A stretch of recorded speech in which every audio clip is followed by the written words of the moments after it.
চাওক, জাতিটোৰ আত্মসদৃশ জুবিন দা আমাৰ মাজত নাই। এই ৰুহ বাস্তৱৰ সৈতে সহাৱস্থান কৰি আজি 11টা দিন। আজি তেখেতৰ পবিত্ৰ আদ্যশ্ৰাদ্ধৰ দিনটোত তেখেতৰ আত্মাৰ সদ্গতি কামনা কৰিছোঁ আৰু জুবিন দাৰ প্ৰতি ন্যায় বিচাৰিছোঁ। অসমে জুবিন দাৰ প্ৰতি ন্যায় বিচাৰিছে।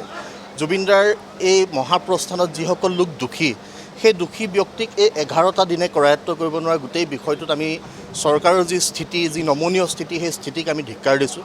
চৰকাৰে SIT গঠন কৰিলে। SIT গঠন কৰাৰ পৰৱৰ্তী সময়ত কেইবাটাও দিন উকলি গ'ল। এতিয়ালৈকে এগৰাকীও ব্যক্তিক তেওঁলোকে কৰায়ত্ব কৰিব নোৱাৰিলে। তাৰ বৰঞ্চ মুখ্যমন্ত্ৰীগৰাকীয়ে ফেচবুকত লাইভ আহি তেওঁলোকক 6 অক্টোবৰলৈকে সময় দিছে। এই কথা গ্ৰহণযোগ্য নহয়। জাতিটোৱে বিচৰা নাছিল। জাতিটোৱে ভাবিছিল এই সিদ্ধাৰ্থ শৰ্মা নামৰ যিটো অসভ্য অভদ্ৰ মানুহ, যিটো মানুহে জুবিন দা জীয়াই থকা সময়ত কাকো জুবিন দাৰ কাষ চাপিবলৈ দিয়া নাছিল, সেই মানুহটোৱে জুবিন দাক ছিংগাপুৰত নি কি ধৰণে দায়িত্বহীনতাৰে তেখেতক পানীৰ মাজলৈ যাবলৈ দিলে আৰু তেখেত মৃত্যুৰ মুখত পৰিব লগা হ'ল। আৰু শ্যামকানু মহন্ত নামৰ যিগৰাকী ব্যক্তিৰ নাম উচ্চাৰণ হৈ আছে, সাংস্কৃতিক দালাল, সংস্কৃতিৰ বেপাৰী, এইসকল লোকৰ বিৰুদ্ধে চৰকাৰৰ নমনীয় স্থিতি কোনো কাৰণত গ্ৰহণ কৰা নহ'ব। আজি পবিত্ৰ আদ্যশ্ৰাদ্ধ জুবিন দাৰ এই আদ্যশ্ৰাদ্ধৰ দিনটোত আমি সংকল্পবদ্ধ হৈছোঁ। জাতিটোৱে বিচাৰিছে জুবিন দাক ন্যায় দিব লাগিব আৰু জুবিন দাক ন্যায় নিদিয়া পৰ্যন্ত আমাৰ সংগ্ৰাম অব্যাহত থাকিব।